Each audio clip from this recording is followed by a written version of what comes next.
So we are live. You can put the first slides, Dr. Rosie.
So can I start now, sir?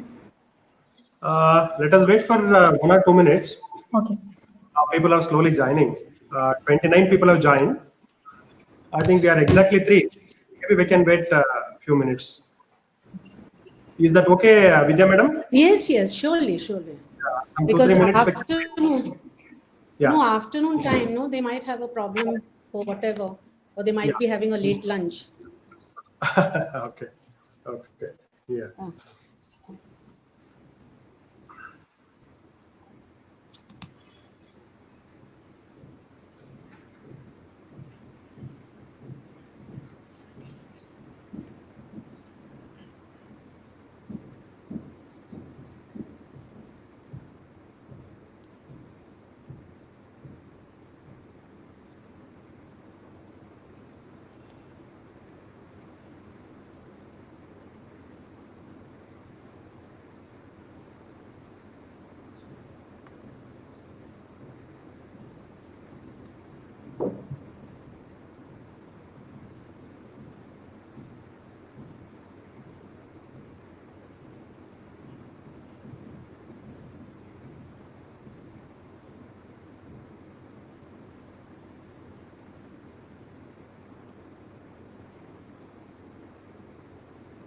A lot of them are asking for the link. You can please send the link, whether it is for joining or listening. As a delegate, they can't join. Oh, they are unable. Even Dini has sent a message. Oh, I see. Yeah. Vinay? I am sending the registration link first. No. You can directly send the link which can be used for participation directly. It is broadcast link. Broadcast link. Yes.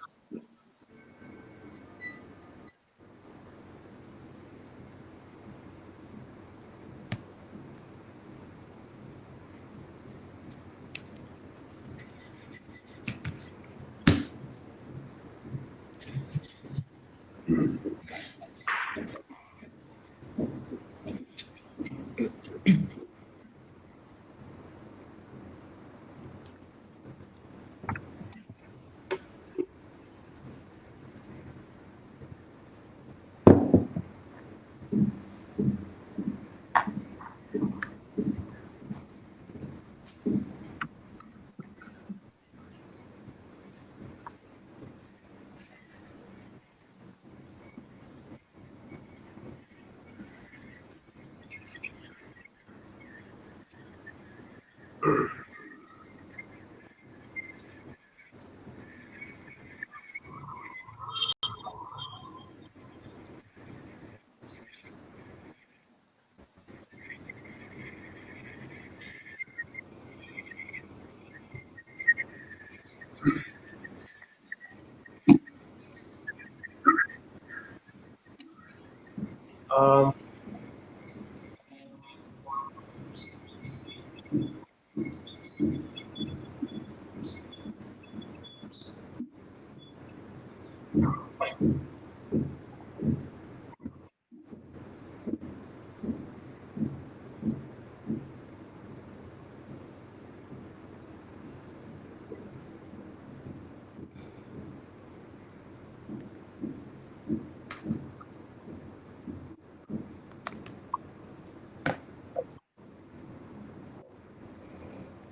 Dr. Rosie, Yes, sir.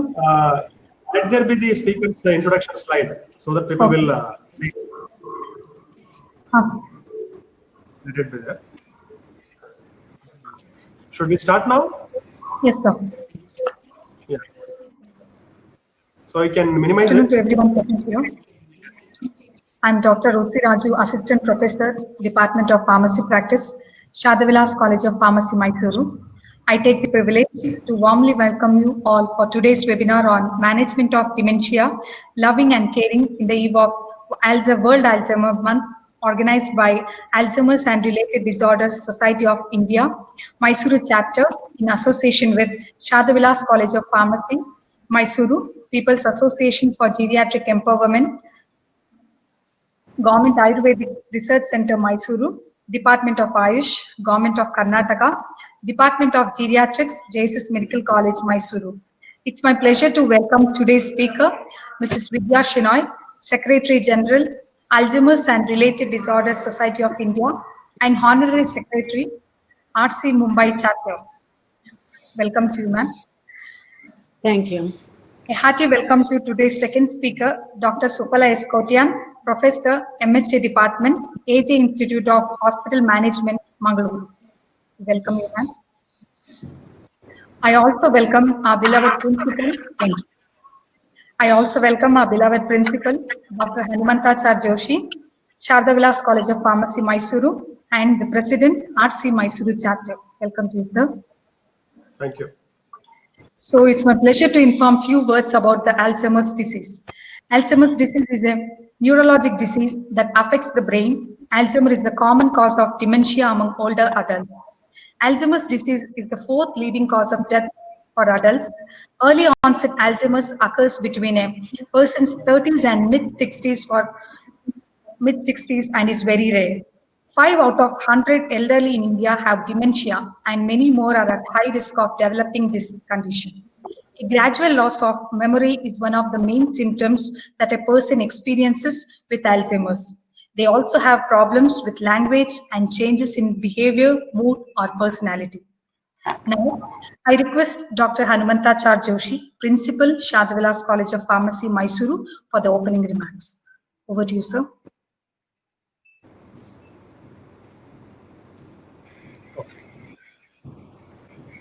So good afternoon, everyone. First of all, hearty welcome to Mrs. Vidya Shenoy, who is the Secretary General of RC National Chapter, and more than anything, a wonderful human being and a good friend of us. Always, to take up new challenges and to work for society. We are really happy to have you here, madam. And Dr. Rosie has already made my work easier. It's a World Alzheimer Month, and we had inaugurated the World Alzheimer Month on 4th of this month, which was inaugurated by Dr. Gangadhar, who is the director of NIMHANS. And we have been conducting some few programs throughout the year. It is not only the month of September. Throughout the year, we are conducting few programs. But incidentally, this is World Alzheimer Month, and we have planned some programs.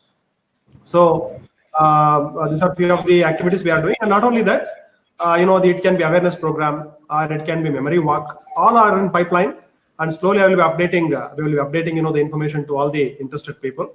So without me taking much time, because I understand we are waiting for Professor Shanai to speak, and we also have with us Dr. Sufala Kotian from Mangalore, AJ Institute of Management Studies. She will also be deliberating on a few of the aspects of dementia. So hearty welcome to everyone, and people are also waiting for it. Only one thing I would like to add in the end. See, the mainly awareness is the key, because we are aware there is no medicine for Alzheimer's, which is really what you can say a drug of choice.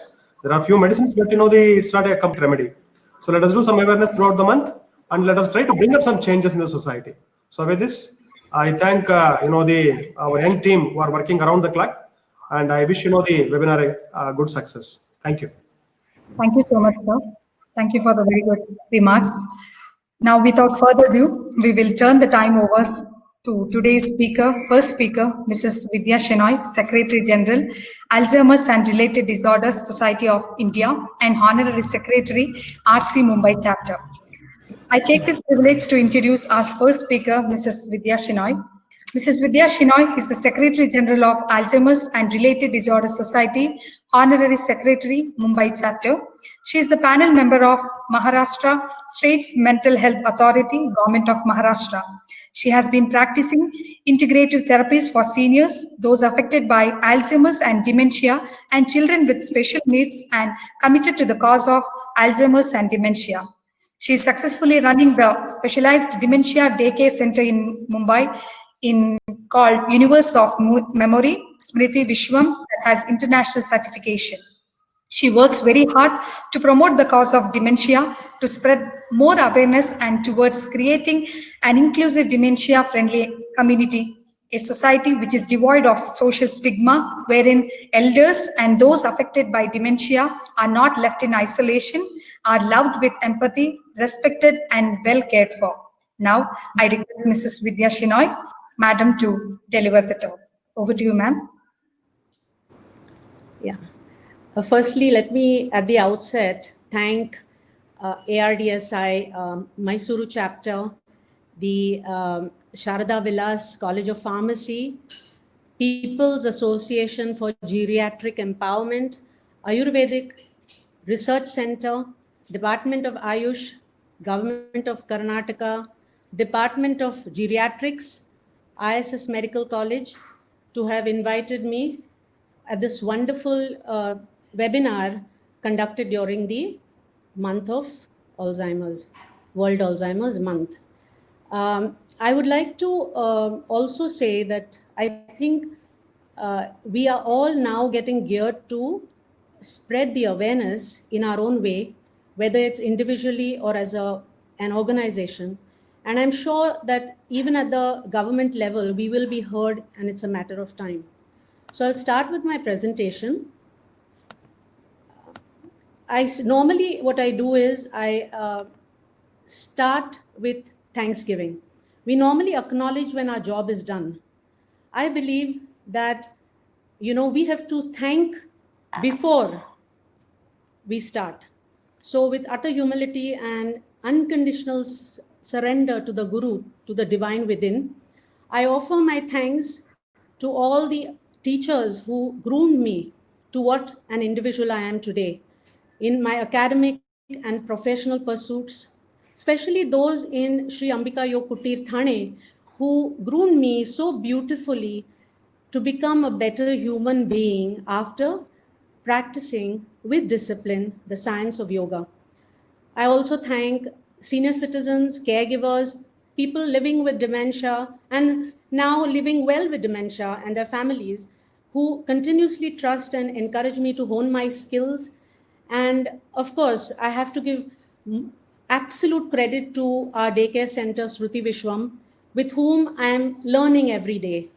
Professionals and researchers in various fields who continue to encourage and inspire me, irrespective of their age. And of course, I have already said thanks to the organizers for this program, and I hope I can give due justice to the session this afternoon.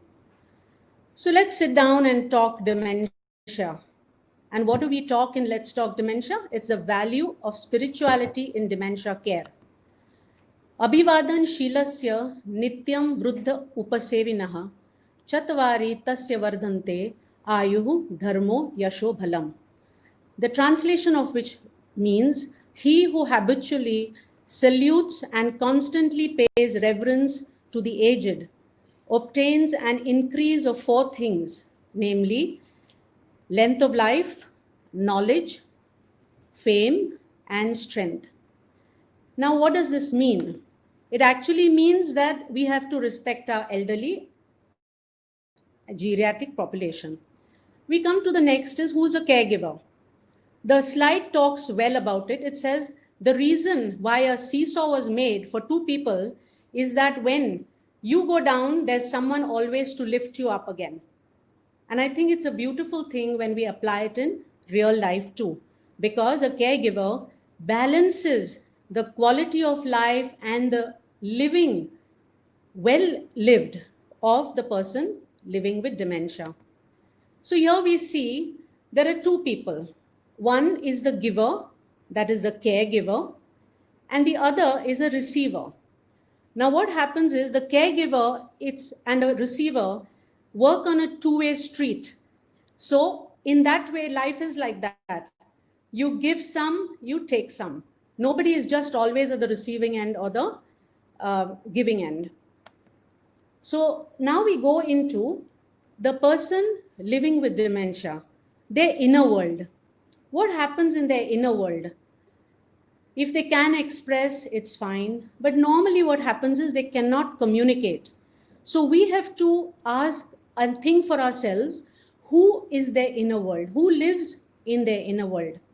So we start with the family, then the paid carer or the family member who's giving care, the doctor who's treating the person, a nurse, if there is a nurse that is attending to the person living in assisted homes. There's a therapist, of course. The therapist is always required. A counselor to advise, to be there to give a shoulder of support. A social worker who is also required many a times to spread the word and also give courage and hope. A priest is one where people would like to confess or get some religious backup for living their life within peacefully. And most importantly, there are visitors and friends who make life complete. So this is the inner world of the person living with dementia. We come to the next. What is spirituality? I assure you, it's just not only religion. It's a part of every being. It's very personal. That which comes from within, it's a personal experience which creates very sacred moments, some to be shared, some not to be shared. It's also the reason why we say, when people say, oh, he or she is very spiritual. I think all are spiritual. We are all spirit. Don't we have mind, body, and spirit? We hear about it in yoga. We hear about it in psychology, good health, anything. So all of us are actually potentially spiritual. How we develop this is another thing. It's also a guiding force in an individual's life that makes the quality of life much better, not only for yourself, but also for people around you. So it's up to us to develop that innate capacity, to start honing that volume that's there. We have an immense potential in ourselves. So we develop that. And what happens when we develop our own capacity? It makes us reach out to that same source in another person. So we say, normally it is said in Hindi, Atma Paramatma. Atma is a part of Paramatma. It's an ansh of Paramatma. That's why we say, when we do Namaste to people, it is actually humbling ourselves and, acknowledging the God within them, the universe that is in them. That's what is a Namaste for. So actually, spirituality belongs to the entire humanity without exception. Now, today's topic is spirituality in dementia care. How does spirituality come into the domain of dementia care? We see that care and caregiving is something very deep. I think a carer has to surrender oneself to the person cared for, and it is not easy. So that's where dementia care is backed up with spirituality. What is spirituality in caregiving? It's a magic. It's a magic that gives you capacity to listen to another's heartbeat, maybe in the form of empathy, reaching out to them, helping them out, or just being there. With compassion, it's very important. Love, compassion, empathy, these are the characteristic traits that a caregiver should be having. And most importantly, like in yoga, we say the body, the shariram is a Brahmanda with pancha tattva.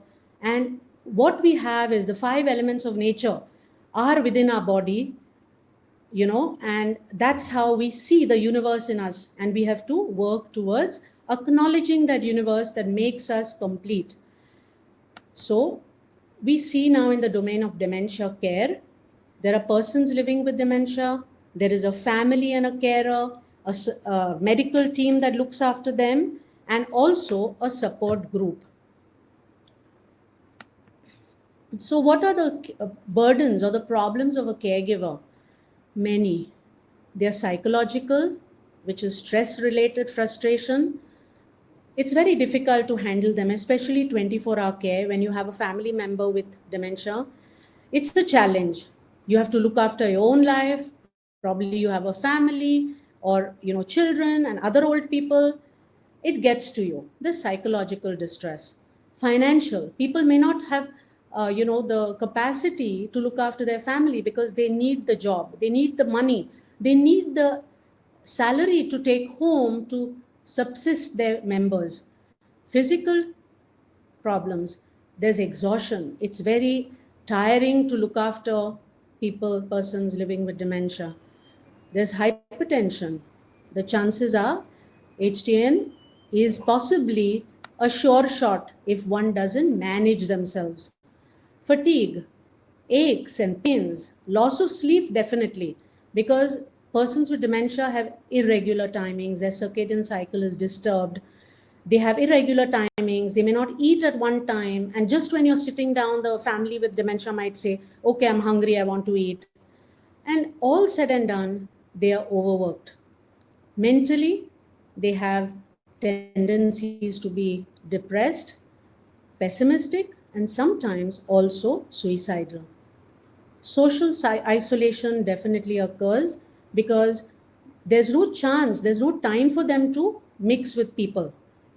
They cannot go out, they cannot relax, they cannot go shopping, they cannot go to the movies. So all this affects their personal life. How can one build up this capacity?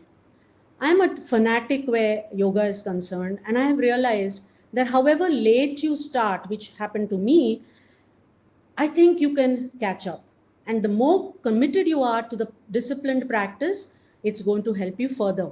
So what happens is, we say build up the capacity with regular practice of yoga, pranayam, and meditation. Of course, you need a guru, you need to learn it from a professional, be corrected by a professional, and carry on. There are lots of times the person can take breaks by alternative methods, by just meeting friends, by sharing their problems, or just relaxing, talking of old good times, and actually ventilating the tensions they have or the onus of caregiving, the burden of caregiving. They could also just listen to instrumental music and soothe them. We have lots of, the sitar or the flute. I mean, we are blessed, the sarod, we are blessed with so many beautiful instruments. We can also join peer groups, support groups to advise and take advice and share that problem. So it is lessened. Music, we are very culturally, spiritually tuned in. So, there are a lot of bhajan programs. There are a lot of church choirs that have regular carol service or hymn service. So you can do that. But most importantly, we have to remember that we are not alone in the journey of caregiving. There are lots of people who are willing to enfold you in their arms, to hold you close when things get too down, and also a part where the caregiver has to address when there is a bereavement or a family who knows that the time has come. So all caregivers must be assured that they are not alone in the journey. What should caregivers also remember? Most importantly, when you're into volunteering, or looking after children, or looking after an elderly who is in palliative care or living with dementia, we forget ourselves. So you have to, as a caregiver, assure them that they have to look after themselves. They should be focused only in the moment. There are too many things on hand. Our shoulders are strong, but not strong enough for us to put extra baggage on it. We have to see that the caregiver does not set very high standards, doesn't feel a sense of guilt if things are not done right, because at that point of time T, the person is doing the best for the family who needs the care. Also, they are not magicians or healers. They cannot cure the thing completely. They are a bridge between the disease and the eventual call. So what do? They have to do it to the best of their ability, with a lot of compassion and love, and keeping empathy in mind. Also, as they do their work, they should seek meaning in the experience. When I say meaning in the experience, what I mean is that people should realize that they are doing something as a mission they've been chosen for. If you do it as a core, it's going to be 1, 2, 3, 4, and those are the steps finished, no emotion. But moment you realize that you zero down to, why have I been given this task? What have I done wrong? No, you've not done wrong. You have been chosen. You have been blessed to look after the family member. So if you find a positive meaning, everything will be in place. Spiritual practices also help in alleviating, lessening the burden of care, in a belief that they are all going to walk together for a better tomorrow for everyone. Why is there a need for spiritual care for the person living with dementia? Firstly, we all know what the signs are and how they have difficulty. They are not very independent. They have an issue of feeling isolated. They feel that they are a burden to the family member. So what does spiritual care help in? It's a common denominator for empathy. It can be practiced by anybody. It can be given by anybody. You don't have to be designated as an official paid hired caregiver or a family caregiver. It's just you feel like, if you see, I believe that caring is something normal. It starts with a mother giving love. It then goes to the teacher, or a normal person walking on the street. A child falls, immediately 10 people will run to lift the child up. That is also caregiving. It's caring. So this is very important. So our job is to let the person living with dementia know that they are precious to us. We love them. They are indispensable because they have a complex that they are not needed anymore. We have to assure them that they are needed. And most importantly, because they are depressed, they tend to get depressed, we have to pull them out of the mire, give them an assurance that we are always there. Now, how can spirituality be used as a tool by the caregiver? There is no single approach. Like, you say, okay, this is what you do for 10 people. No, it has to be person-centered. All of us are different. We have our plus points, we have our minus point, but each one of us has something special. So what do? We cash in on that speciality. Spirituality is also common to everyone. It's not necessarily practice of religion or prayers or whatever. But we all have, as a spirit, having a mind and body, we all have our own beliefs. Something that gives us joy, something that we believe in the universal power, something we believe in, the universe, whatever. So what the person has to do is, the caregiver has to check out what is their sense of belief, what is their sense of, faith, work around that. We have to see that we are sensitive to people and their likes, dislikes, their thoughts, and find out and work towards that kind of setup, so that the caregiver will find it easier to look after the person with dementia. Also, this expression can be done in many ways. You can have somebody reading scriptures, you can have somebody singing hymns or bhajans, listening to spiritual music. You can also dance, sing to the music, clap to the music. So expression is in various ways. Also, it can be done anywhere. You don't have to say, oh, I have to sit in a certain place and do it, whether it's in the church, whether it's a temple. No. You have to see where convenient it is for the person living with dementia to do it. You have a person who's totally bedridden. What do? Is he or she going to be deprived of this tool? No. So we have to modify our tool depending on the person living with dementia or one needing care. Through spiritual practice, I think it's very easy to communicate, because once you are communicating spiritually, you are having no inhibitions. You are talking on behalf of that person, also talking to the person. So in this case, we are not overlooking the needs of the other person. Also, another way is to sit with the family of the person living with dementia, and if they can communicate, let them express themselves, because I think ventilation therapy is the best thing to do. If the person cannot express verbally, help them express through body language, non-verbal language.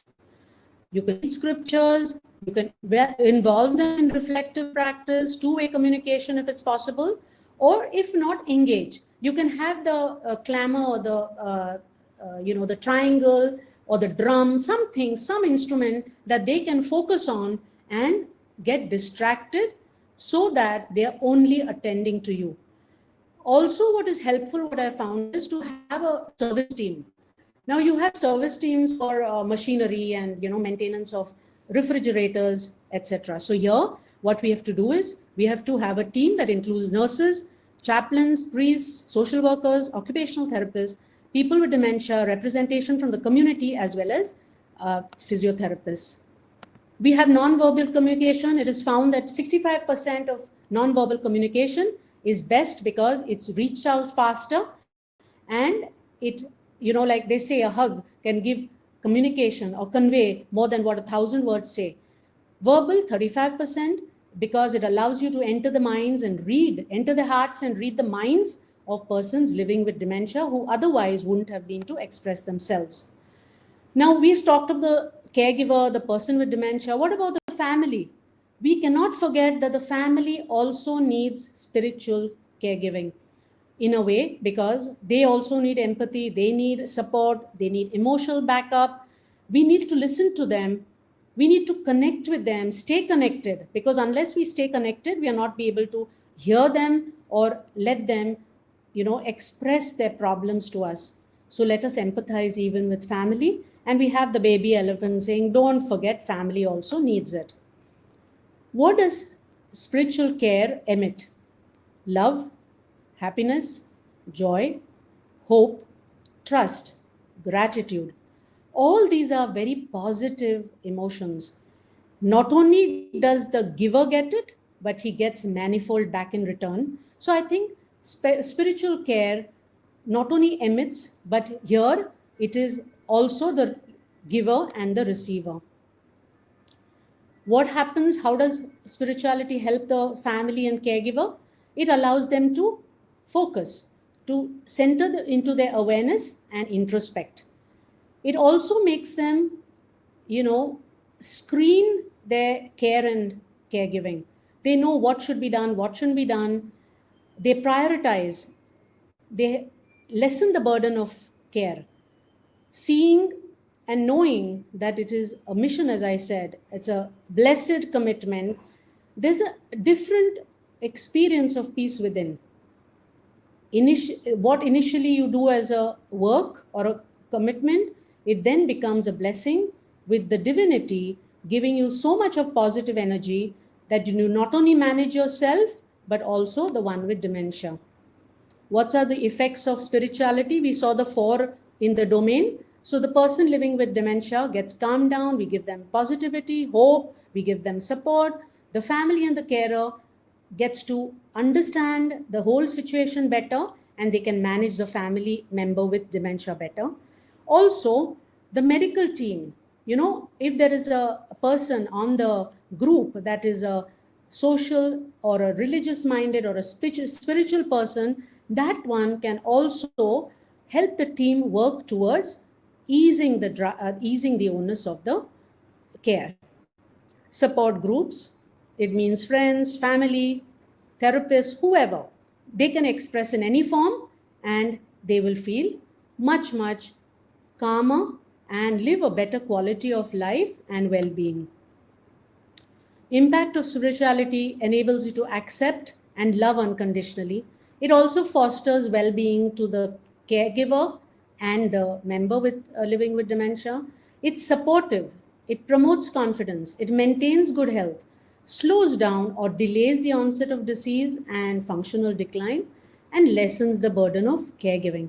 And it's very, very important that I think where people are into palliative care and the time is closing in, I think this is the only tool that can help, because they are not conscious. Some are comatose also. And I think this reaches out. The strands of spirituality and the vibrations, they echo much faster in the body than normal therapies that you would otherwise have practiced. What are the gifts of spirituality? Positivity, experiencing the intangible. There are times when you say, what is your experience? How do you feel spiritual? You say, I don't know, I can't understand. Because you cannot, it's intangible. Only the person going through that experience will understand. It helps building relationship with others. It connects you better. You understand people better. Serenity, hope, meaning, and purpose of existence comes like a flashback that lives with you.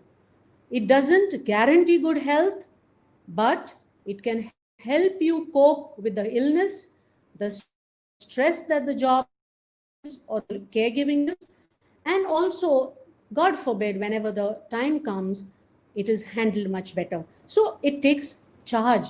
It lets you take charge of yourself and work towards the well-being of not only the cared, but also the caregiver. I like this line. It says, life is like a sea. We are moving without end. Nothing stays with us. What remains is just the memories of some people who touched us as waves. All of us have enjoyed going to the beach at some time or another. Some of us have loved playing in the water. Some of us have got scared after a certain time, but we all should be like the sea, to flow on and to live for others, not wanting impressions of theirs to remain, but we retain the impressions that people have touched our lives. So spirituality in caregiving is important. It's an intrinsic part of it.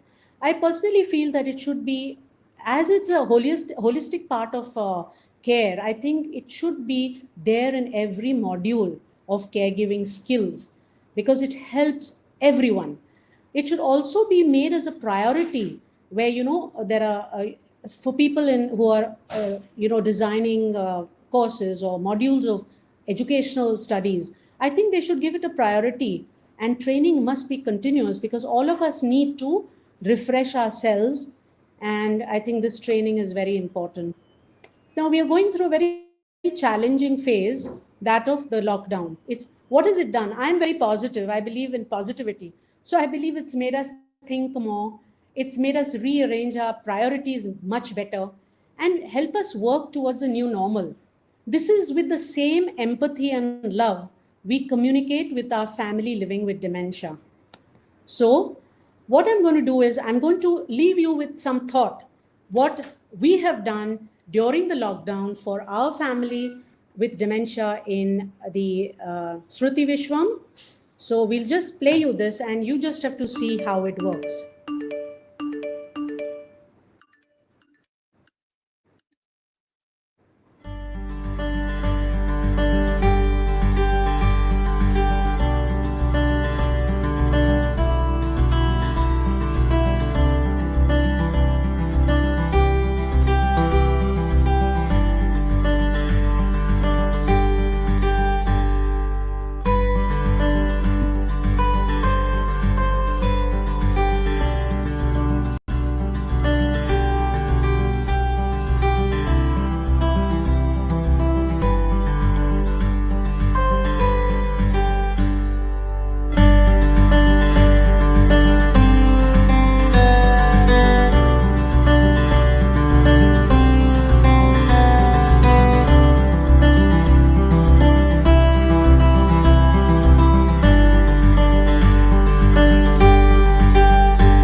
बसो।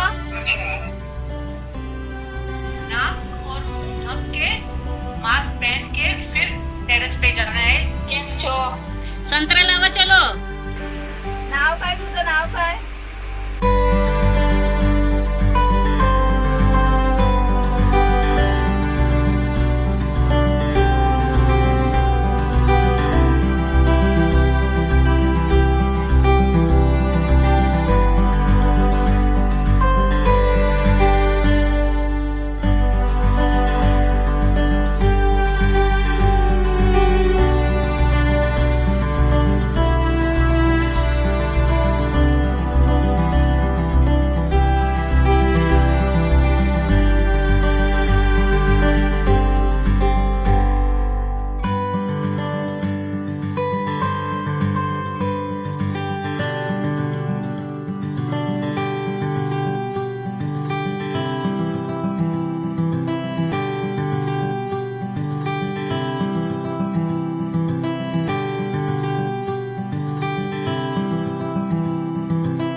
Over to you.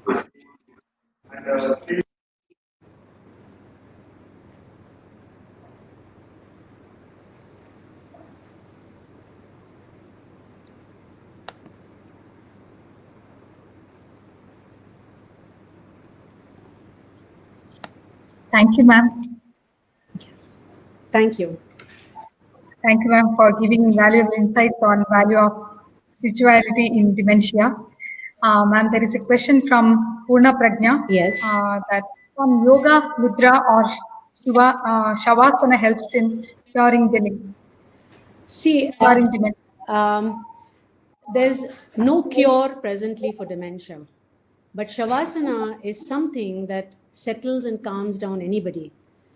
It is also important that Shavasana should be done under a guided person, because I don't think personally that people with dementia can handle Shavasana that easily. Because if they follow instructions and they come right till here, and then they don't release themselves to come back, to let the energies come back again, then it's a problem. So it can help the carer. It can help the carer for getting more composed and able to handle anything. I mean, it's not necessarily carer. Anybody can, and everybody should do yoga, I think, because it helps in, disciplining one's body and mind. So it helps.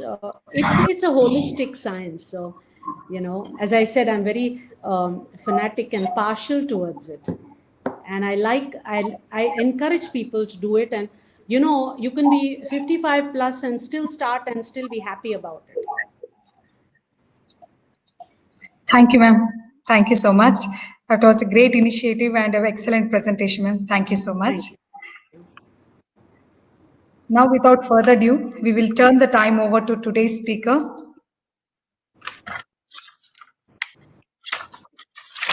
Our next speaker, Dr. Sufala Iskotian, Professor, MHA Department, AJ Institute of Hospital Management, Mangaluru. Now, I take this opportunity to introduce our next speaker, Dr. Sufala Iskotian. Dr. Sufala has obtained master degree in social work and PhD from Manipal University, Manipal. She has published 14 articles in national and international journals. Dr. Sufala Kotian has broadcasted a live phone-in program on women and mental health for Vanita Vani program in Akashvani, All India Radio on 20th September 2012. She has also been awarded by Shikshana Sampanmoola Kendragala Okuta, Dakshin Kannada and Childline, Mangalore for the service rendered during the tenure in Child Welfare Committee. She has also been awarded by Billava Mahila Sangha, Kudroli, Mangaluru for acquiring the doctorate and services rendered in the community. She is the founder and director of a non-government organization, Mirail Charitable Trust, which works for geriatric mental health, women's and youth welfare, and also she is the co-director of Manashanti Counseling Center, Mangaluru. Presently, she is the member of Bioethics Committee in Enakoya University, Mangaluru. She has guided MSW students for their dissertation on various topics related to HR, medical, and psychiatry. Presently, she is working as a professor in MHA department in AJ Hospital and Research Center, Kuntikana, Mangaluru.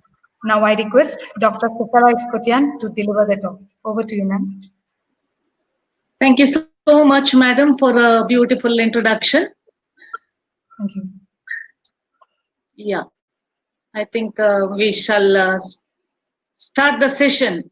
Yeah, before I start the session, I think I should thank Vidya madam for a very informative session what she gave us. Really, it's a first step towards taking care of the dementia patients. So yeah, with these words, I think I will share my PPT for the presentation.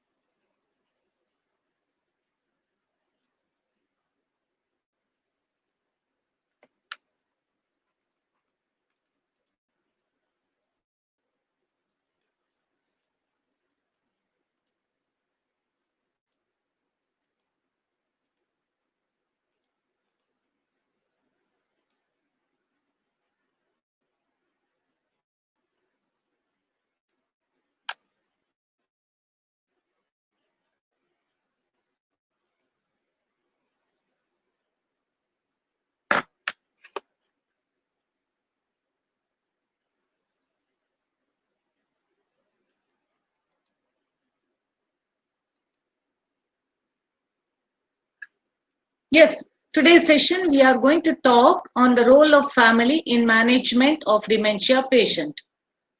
Yeah, before that, I think I should thank the organizers, RDC Mysore, Page Mysore, and all those who have coordinated to have a interactive session today about dementia on this month of Alzheimer's. Role of family, the topic what the organizers have chosen for today's session is really important. Why it is important? Why? Because the family is a place where we first stepped into, and it will be the place where we are, it's the last stage of our life also. So family is very important. This is my opinion. Now, what is family? So if I just want to talk, what is family? Let us go to the primary school definition. It will talk about only the relationship about the parents, siblings, distant relatives, grandparents. So today's session, we are not going to deal with this relationship. We are just going to deal with the bond, what the word bond, the meaning bond in the supportive care of the dementia patient or those who are wanted. That is why I thought, the right word for this session is comfort in the world of uncertainty. Uncertainty, we are facing so much now after we, started experiencing COVID-19. Right now also, we are in the stage of uncertainty because we don't know what is going to happen next. We don't know when are we going to live a very comfortable life, when we are going to get the vaccines, and we don't know what is going to happen, the next month. Why are we not in a comfort zone right now? So when we know that we will be in a comfort zone, maybe after a few months, but still see the problems what we are going through, the frustrations what we are going through, the psychological problems what we are going through. So what will happen for the dementia patients? They are also living in a uncertainty. So I thought it's very important topic, and thank you organizers for choosing this topic for us today. So we will start with the session. So in this session, I am going to speak a little bit about dementia, the effects of dementia, and what are the family support we are supposed to give for the patients. Now, when I say I am talking about dementia, I will call dementia a condition. Now here, when I explain or give the information about dementia, I am not going to talk about anything about the clinical factors. We are just going to see dementia as a condition. Why it is a condition? Now, what is the meaning of a condition? It is a state of activity or state of working. We cannot do any work how dementia patients are working right now, how they are living now, what is their behavior, all becomes the term for us to understand, because without understanding what is dementia, what are the problems they are going through, we cannot give any support to them. So when I say it is a condition, it is not the normal part of aging, because dementia, as we know, it is usually affected to the adults. So adults are affected. So as they are aging, we have some slowing down of our physiology or psychological condition or social conditions. But dementia, if a person is affected with dementia, definitely the slowing down is not the normal part of aging. Dementia affects the social ability. This is where the family is to be concerned about. Now, dementia is a syndrome. If I have to tell you what is dementia, I can define it as a syndrome. Why it is a syndrome? Because it is a group of condition, because it has impairment of at least 2 brain functions, the minimum. Like we can say loss of memory, or they are not able to handle the psychological situations. So dementia is a group of symptoms which they are suffering. Now we have to learn, as a family, we have to learn what is the pattern of these symptoms, because dementia is affecting the person in 3 stages. It may be mild, it may be moderate, it may be severe. We know the symptoms of these, all the 3 stages. In mild, probably they are going to just lose a temporary memory of, losing things, or, not remembering the name just like that. Or if it is in the moderate stage, they may not get the sleep, they may wander around, the behavior changes, they may not maintain the hygiene, etc. So, but the severe stage is also there, where the bowel control is lost, or they lose the communication. So this is where the family has to support. Also, we should remember that dementia is caused by many brain disorder. When I say many brain disorder, I mean the condition is going to progress gradually. So the family has to take a long-term care for the patients. Now, when we have a baby in the house, a newborn baby, the baby is also dependent on the parents, grandparents. But we know that this baby will grow very soon. It will be independent, and we happily take care of the baby. But what happens to a patient, dementia affected patient? We know that the condition is going to be bad day by day. There is no cure as such, but we can manage dementia. So there should be a long-term care where the family has to get ready, and this is where the family support is needed. So now if we have to talk about the symptoms that affect people, so there are 3 symptoms which I have classified, because without knowing these symptoms, how can we care for our family, or how can we care for the dementia affected patient? So first it is a cognitive impairment, and next comes the behavioral problem, and of course very important one, difficulty in daily living. So we shall go little deeper into one by one. Now, what is this cognitive impairment? We know memory fails, lose control on the language, we are not able to get the correct words. We are not, the dementia patient is not able to give attention or focus attention to something. They cannot think rationally. Orientation is not there. They won't be knowing where they are located, which date is today. Now just imagine if you are put up in a room without a calendar, without a clock or a mobile phone or any other connection with the outer world, how frustrated we will be, how depressed we will be. So it is very difficult without orientation. Memory loses. You just meet a person, but you don't know who that person is, because the patient, dementia affected patient, usually understand what is going on, but they are not able to come into the right way or live normally. They want to talk a sentence, but imagine if they don't get the words, what will happen?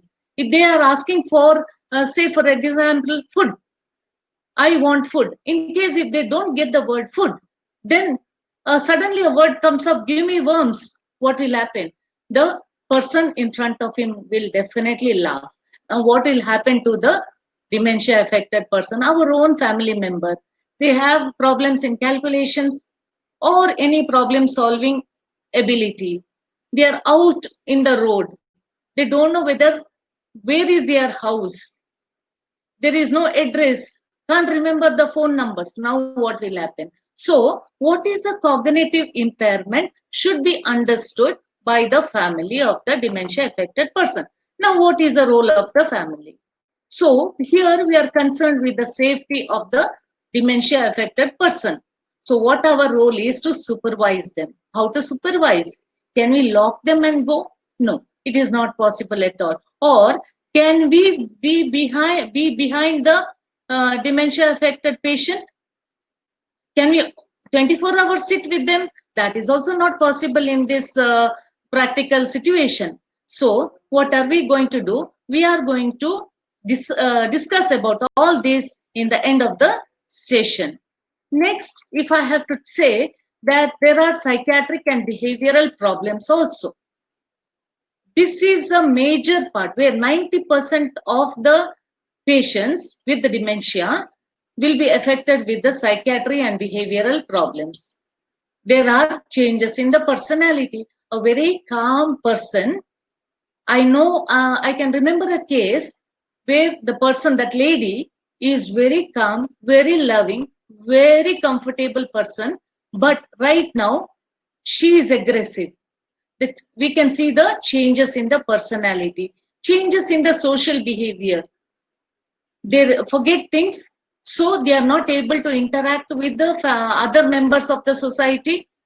The members of the society also will take them for granted because they are not normal. We can see the emotional changes in the patients. We can see them aggressive. We can see them having the hallucination and delusions. They feel that somebody is behind them. They are very aggressive, getting angry very soon.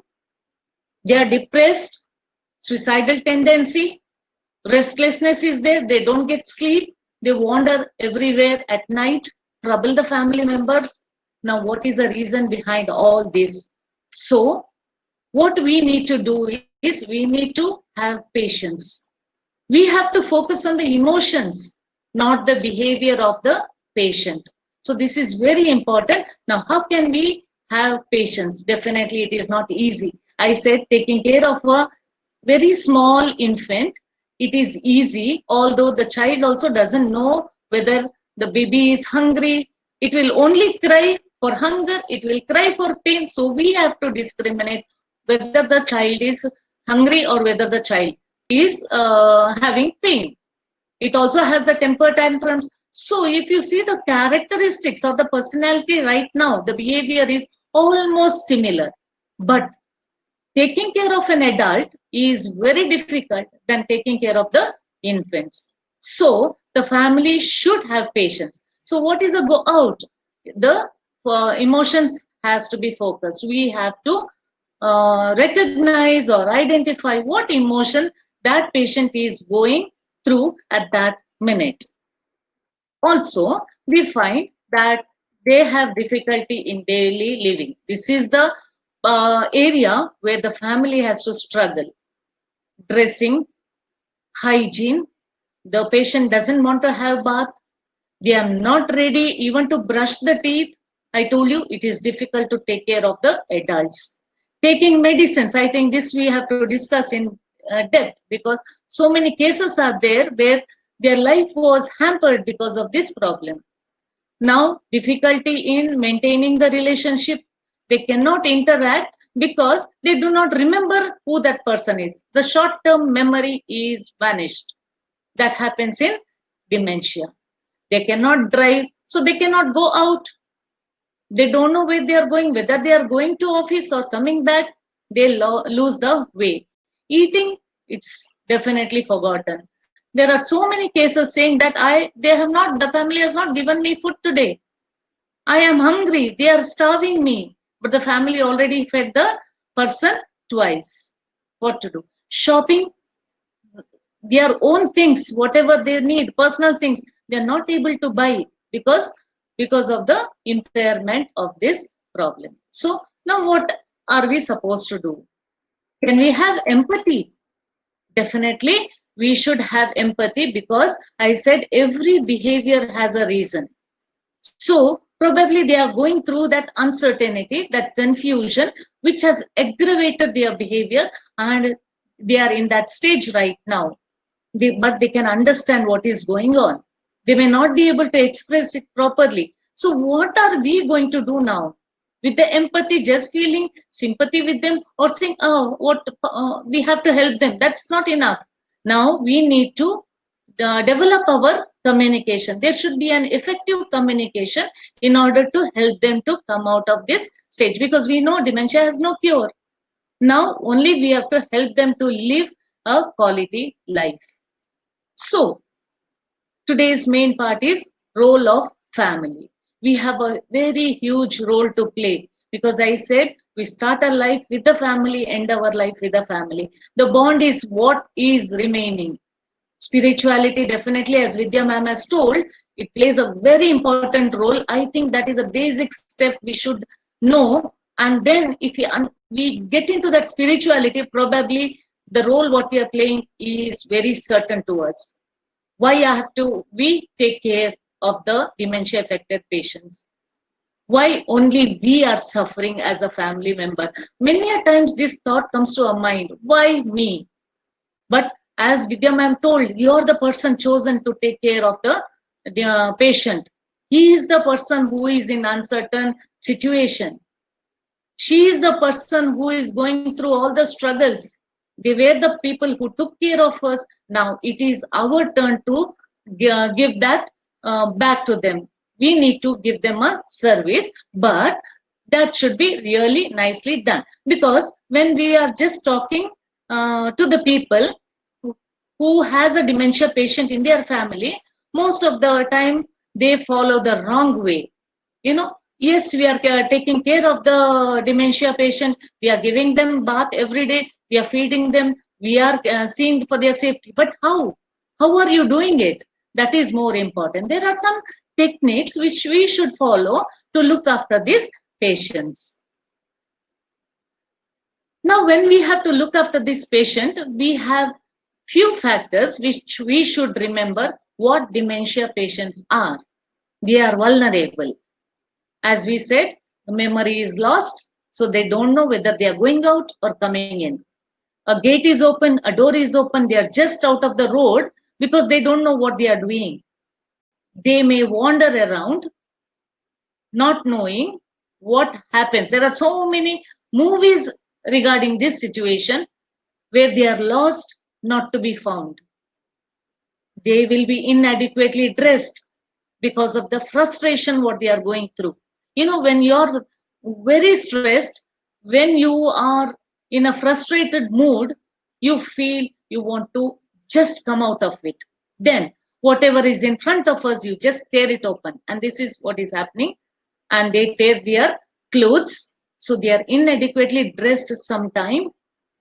They cannot deal with the money matters. They cannot count. They cannot calculate. They cannot think rationally, or even the confusion with the daily activities. Like they may keep the tap open, turn on the gas, they forget to turn off the gas, microwave is on, they don't know, or the switches are very dangerous, they don't know what to do. This confusion in the daily living, daily activity will be there, and all this confusion, and they also know that the people are looking at them strangely, they laugh at them, get irritated, scold the patients, then they become very rude and aggressive because all the family are not trained to look after this dementia patient. It is a first time for them. A patient with the dementia, it's a first experience. So how to take care of them? The aggressiveness of the patient, rudeness of the patient, the angry mood, the changing mood. So we need to think that these dementia patients are vulnerable. Secondly, as I have already told, there are lots of difficulties with the medications. Now, usually adults are affected with dementia. And most of the adults have to take multiple medication, that too a number of tablets at number of different times a day. Isn't it confusing? Even we sometimes forget whether I have taken that medicine or not. Many a times it happens, so medicines are skipped, and this confusion will be aggravated. They may forget. I remember one case who used to come, a old lady. She used to forget whether she had taken the medicine or not. So double dose that day, and she ended her life. The family was cribbing and crying after that. Now, it is difficult for us to, I told you, 24-hour supervision is definitely not possible. It's not practical. It is possible, but it is not practical. But there are some techniques which we can help these patients to come out of this confusion and make their life very simple and run smooth. Next, we should also know that they are deteriorating, because it is the brain what is deteriorating. It is not the age. So there is inability to perform lot of tasks like to dress, buttoning, inability to wash, especially when they go to the washroom. It is very difficult for them to maintain the hygiene. Now, definitely the family becomes very irritated. So the coordination becomes impaired, and there is also the risk of falls when they walk. That has to be supervised. Ability to feed is also impaired. As I said, sleeplessness. So they wander around at night and trouble the family too, and they trouble themselves also. So deterioration due to the brain, and the tasks are ceasing to perform. This is very important. We should remember all these things. And also, when it comes to the final stage, when they have severe dementia, the terminal stages, they lose complete independence and ability to cope. The long-term memory is also severely affected. Family, definitely it is not recognized. Inconsistency of urine or stools, they cannot swallow, so food problem occurs, nutrients are not there, infections increase, resistance is low. Definitely family will have to struggle to give a quality life for the dementia patient right now at the terminal stages. Bed sores are there if they are bedridden, very difficult to look after. So how can we support, how can the family support the dementia patient? First of all, easy technique. We need to show respect.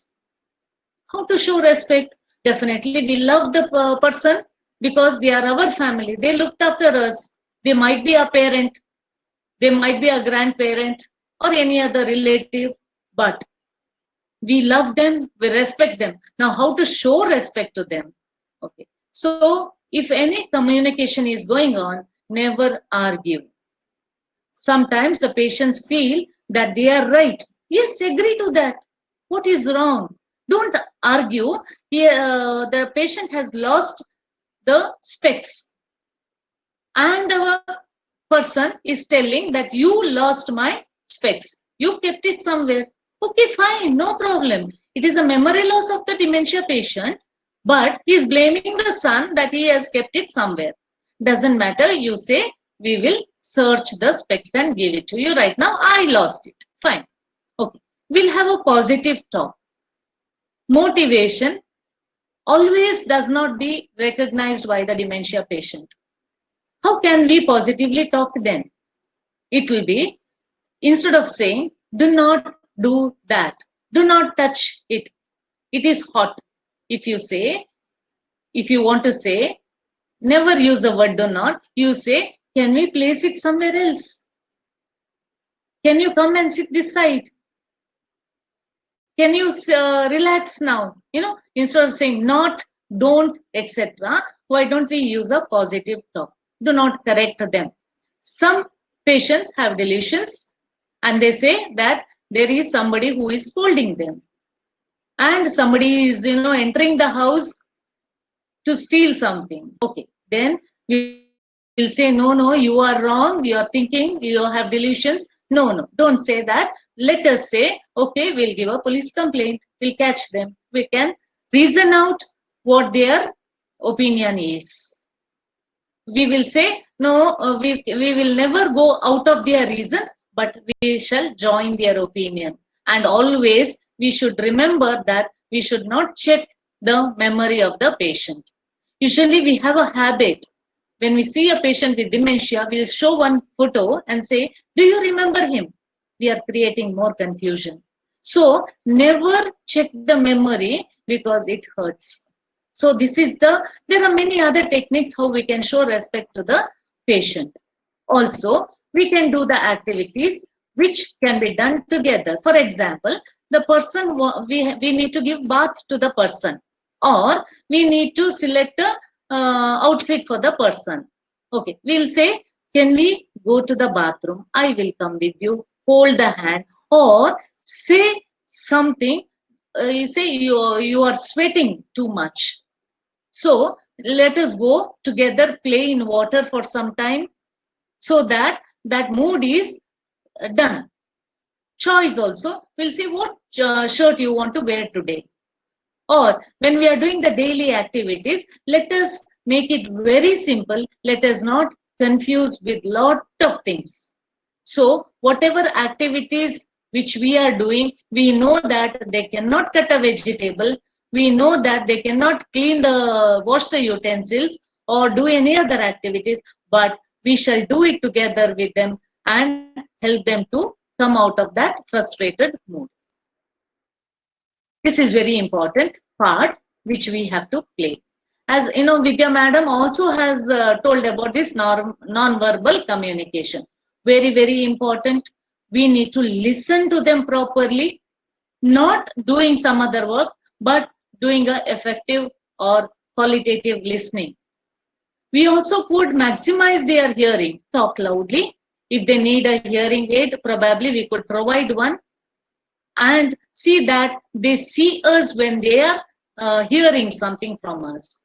And also the privacy has to be respected when we are changing their clothes or using the washroom or any other matters which privacy is concerned. We need to respect them, and as they opine, we need to work with them. So how can we use this non-verbal communication? Use more of pictures. Like, for example, I had suggested this to one of the family of the patient. Like, the patient was not ready to sleep at all. So what they did was, they showed some pictures of yawning. You just yawn in front of anybody. Now, if I say yawning, most of you all have started yawning. So these pictures will give them an idea what we have to do next. So instead of verbally communicating, probably these pictures would help them, or show the picture of a food and say, can we have a food? Then face-to-face approach is very important, because if you stand behind the patient and talk, probably the patient is not able to understand. So always sit in front of the patient and then talk. When you go to talk to the patient, introduce yourself, however close you are. You are the daughter, you are the son of the person, but introduce yourself with a name, so that the patient is very clear and it is simple for him to think.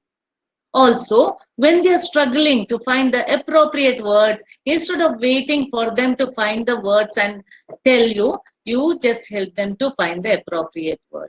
Also, when you're asking a question, just focus one question or one problem at a time. It is like, answer yes or no. Do you want food? Yes or no. Or don't give him a choice of what shall I prepare tomorrow, because it is more confusing. So these are the things which we can help to communicate with the dementia patient. Now, the family is quite stressed up.